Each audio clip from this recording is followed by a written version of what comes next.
Well, this one has been a long time coming. I've wanted to review an episode of My Gym Partner's a Monkey for years now. It was actually going to be in Season 2 of Animated Atrocity. What season are we on now? 6? Yeah, it took some time finding footage of the show. And then other bigger projects kept getting in the way. It happens. But now, it is finally time to give this show its just dues. My Gym Partner's a Monkey was one of those cartoons that started airing on Cartoon Network in the mid-2000s. That was so awful, it made it seem like airing live-action shows on the Cartoon Network was the wave of the future. These were shows like Squirrel Boy, or the Cramp Twins. Can it, Bean Breath? This one, though, watching it again, it might be the worst out of all of them. Yeah, I know that I put Cramp Twins on the list, but I've been wrong before. I've really got to make the first list there. When I made that list, I did not remember this show being this bad. But no, it's bad. Although, me remembering it more fondly, doesn't surprise me. A lot of people remember the show fondly, and a lot of people had to have liked it when it first aired. It had 4 seasons, 100 episodes. On one hand, it was nominated for 4 Annie Awards, and it even won an Emmy for an Outstanding Individual Achievement in Animation. I mean, yeah, this show was quite the achievement. I'll give them that, if we're very, very loose with achievement. But between this, nominating Dear Vikings, and awarding Fanboy and Chum Chum, are the Emmys like the Golden Raspberry Awards and they just never told anyone? It seems like they always nominate the worst, stupidest trash. On one hand, the show did a lot to look professional. The animation can be quite expressive, and it has some big-name voice actors. Tom Kenny was even one of the leading characters, Jake. On the other hand, this is probably one of Tom Kenny's worst performances. I do not like Jake's voice at all. It gets really grating fast. Although that might be just because I don't like his character, and that can ingrain you not liking the particular voice. The show won an Emmy, and yet it has an episode where one of the characters is eating bat droppings for 11 minutes. Looking back on the show, everything about it is terrible. It's not mediocre like The Buzz on Maggie. It's not forgettable like Squirrel Boy. My Gym Partner's a Monkey is annoying. It's gross. It's poorly made. It's aggravating, and it has next to no reason to exist. I can't think of a single positive aspect of this show. It even goes down to the title, My Gym Partner's a Monkey. Well, yes, Jake is Adam's gym partner. Very few episodes are about them being in gym. The show is about Jake going to an animal school, and Jake is with him in every single class. A more appropriate title is My Classmate is a Monkey, which was actually the title in several other languages. It got to the point where at one point they even made a joke about how unfitting the title is in one of the episodes. Oh, and how about that theme song? My gym partner is a monkey. Monkey, monkey, monkey. My gym partner is a monkey. Monkey, monkey. The first thing that you see in every single episode. If it's not the rapidly changing colors that give you a seizure, it's clearly the singing. It sounds awful. Not helping is the random shouting of monkey over and over again. Please tell me how that sets it apart from Camp Lazlo, Curious George, The Wild Thornberrys had a primate in it, Super Robot Monkey Team, and the less said about Rocket Monkeys the better. I mean, if you just Google monkey cartoon series, you're gonna find that monkeys in a cartoon is nothing special. Yes, the show has a monkey in it, but because you told me this over and over again, now I want to shoot one. Oh, sure, Courtney, but I don't know what. Going to this school's a pain in the... Adam! What? I was gonna say next. Oh, that's okay. You know, that line might be funny if about 85% of the show's humor wasn't entirely butts. The theme song literally had Jake playing bongos with his butt. Then a minute later, you're going to show me this. There was an episode, and I'm not joking about this, called The Butt of Jake. It was about Jake being so obsessed with his butt that it was ruining his life and the lives of everyone around him. And then Jake inflated it with helium to the point where he eclipsed the sun. After that episode's second showing, it was pulled from airing for being too offensive, vulgar, and too butt-filled. And when the episode ends with about 50 monkey butts being waved in your face, I can believe it. What I'm saying is that this lyric couldn't be more out of place if it tried. I mean, maybe it's trying to be ironic or clever or something. It's clearly hypocritical humor, but that fails when it's just so blatantly, obviously wrong. It's more aggravating than funny. Any show that relies on butt humor as much as this one does clearly does not give a crap about comedy, and it has no room to tell someone that they can't say butt. I'm not complaining that the show is gross, although it is. I did not need to see Jake try to drink a soda through his ass. Wait, if you go to a school that might have donkeys, is calling someone an ass offensive?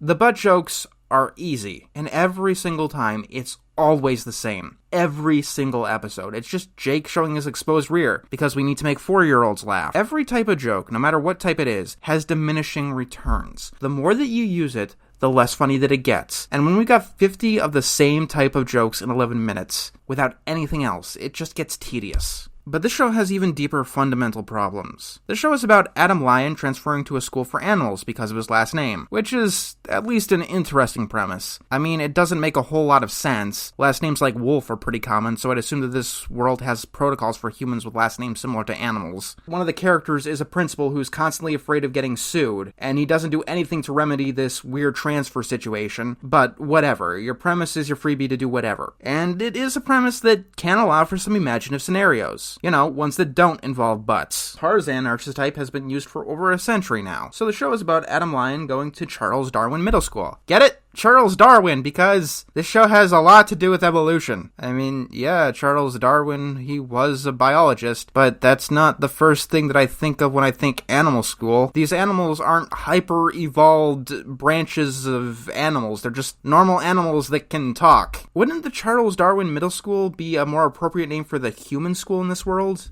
I mean, wouldn't you name the animal school after an animal of some kind? Whatever, I'm nitpicking. This is a show that you shouldn't take seriously. That might be a bit of a problem because this show has an episode with a swearing plot. Actually, no, that's a little bit light. The episode we're looking at today is called The A Word, and it's not about swearing. It's about slurs. Hold on to your hats, ladies and gentlemen. It's going to be a bumpy ride. Duck and cover! There are some shows that you shouldn't take as seriously as others, I'll admit. You really shouldn't look into the intricate, detailed backstory of SpongeBob and how his world came to be. Ahem, ahem, ahem. It's bound to be confusing or disappointing, but there is a trade-off. A show that you're not supposed to take seriously can't take itself seriously. That was my main problem with The Return of Slade. It was teaching a moral that it wanted people to take seriously, and a show that frequently made fun of morals and hated the idea of cartoons teaching morals. What I'm saying is that it might be a bad idea to have a plot about a slur and a cartoon about school segregation, just putting it mildly. Of course, this episode isn't trying to be serious, it's just trying to tell a more humorous story, right? That's it! Nice try, whoever you are! It's just about a slur, that's all. It starts with Adam talking about how much of his best friend Jake is, and he goes on and on about it, and you already know what's going to happen for the entirety of the rest of the episode. Then a bull shark beats Adam up, and then this happens. Oh, hey, didn't see you there. Oh my god, it's become self-aware. I was just thinking about you, and I was wondering if, I don't like where this is going. if you were thinking about me. Yeah, I can't really think about anything but you at the moment. Oh no, that came out wrong.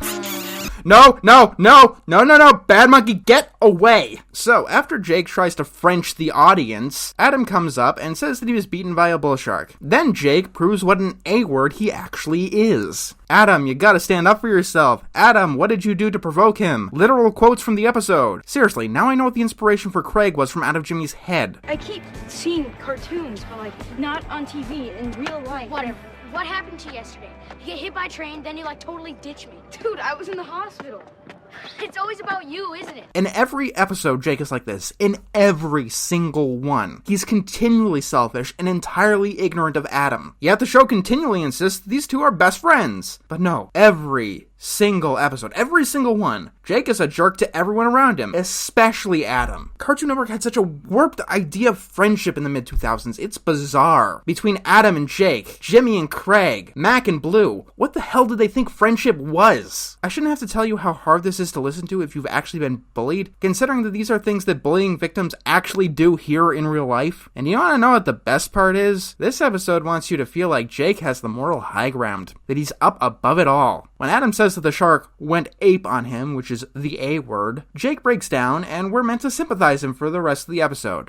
And he totally went ape on me.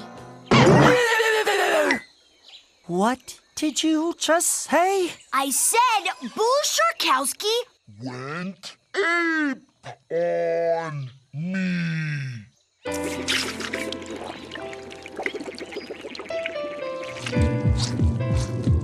Another thing I shouldn't have to say is that using slurs is wrong. The issue here is that the episode went out of its way to portray Jake as the most amoral, apathetic, victim-blaming A-word that they could, before Adam said that word. It's like asking you to feel sorry that Frollo fell off of Notre Dame, or that Ursula was being impaled. What I'm saying is that them trying to make me feel sorry at all for this monkey at any point is total bird murd. Not helping is that Adam said it by accident. Many times, in a scene that goes on forever. You know, I don't know why 11-minute episodes feel the need to just spend 2 minutes establishing one plot point. But while they're going on about this, I suppose we can talk about the overall presentation, since nothing else of relevance is happening. The areas and environments are nice and creative, and all the characters are fully competently designed. It looks a lot better than the other shows that aired at the same time, like Squirrel Boy that was just bland, or the Cramp Twins, which had bizarre stylistic choices, or Flapjack that went out of its way to try and be ugly. The main problem with the show isn't the drawing, it's the animation. Jake's facial expressions get wild and over the top a lot, and whenever that happens, it's really uncanny. I hate looking at it, and each time he does this, they need to add a monkey screech,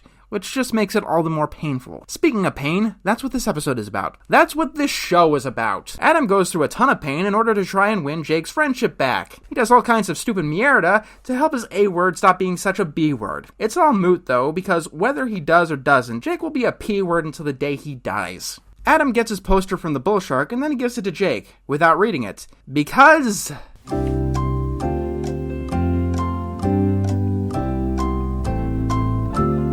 Look, you could spend 8 years and $10 million in research, and no matter how far you look into the situation, you're never going to figure out why anyone, anywhere, thought that this would be an acceptable way to move the plot along.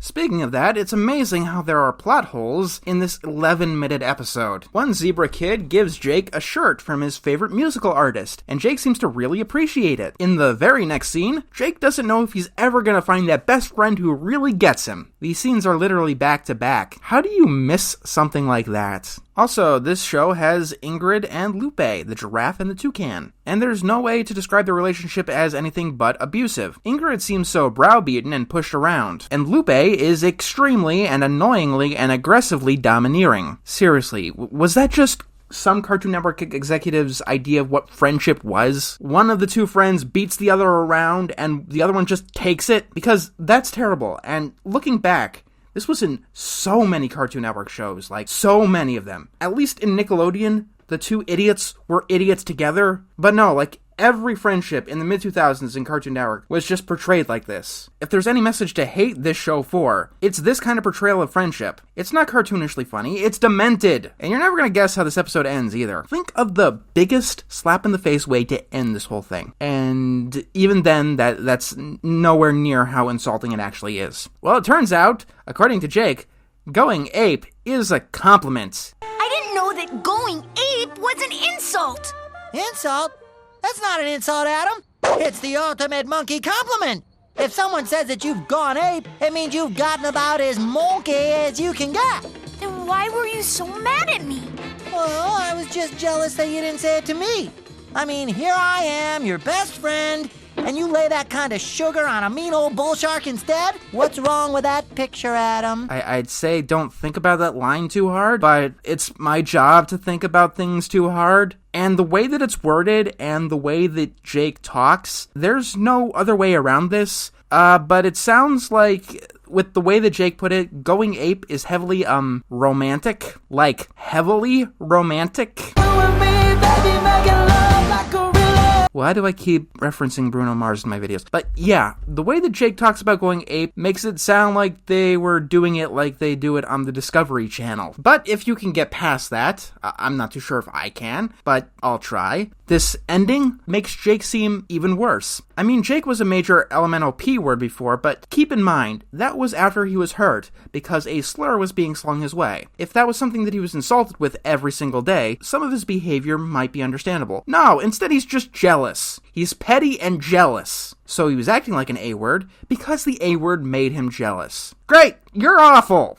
I hate you even more. Congratulations. As a twist, this also fails. If you recall, Adam said that the bull shark went ape on him. Adam said nothing about going ape on the bull shark. Sorry to go back to the romance thing, but this is like if your partner said that someone tried to hit on them, and then you hated on your partner for that, and you tried to get a new partner because somebody hit on them. Jake is awful. Jake is beyond awful. Where did I put the Cramp Twins on my top 10 worst cartoons of the 2000s list? Number 4? Yeah, no, it's off. Now Jake is on it. Jake is number 4. Jake is the number 4 worst cartoon of the 2000s. Not the show, just Jake. The episode ends with Adam being rightfully miffed at Jake and no longer his best friend, and I'm going to pretend that this is the final episode because it's the only happy ending that this show could possibly have. Besides the principal getting sued for everything he has because he didn't transfer Adam back into the school he was supposed to be at. I did not remember this show being this awful, this disgusting, this poorly made, but it was. It was miserable. And this isn't the only episode that I watched for this review. This was one of the most miserable shows Cartoon Network ever put forward. Class of 5000 came out the same year, and this is the one that got to 100 episodes. We are truly living in the darkest timeline.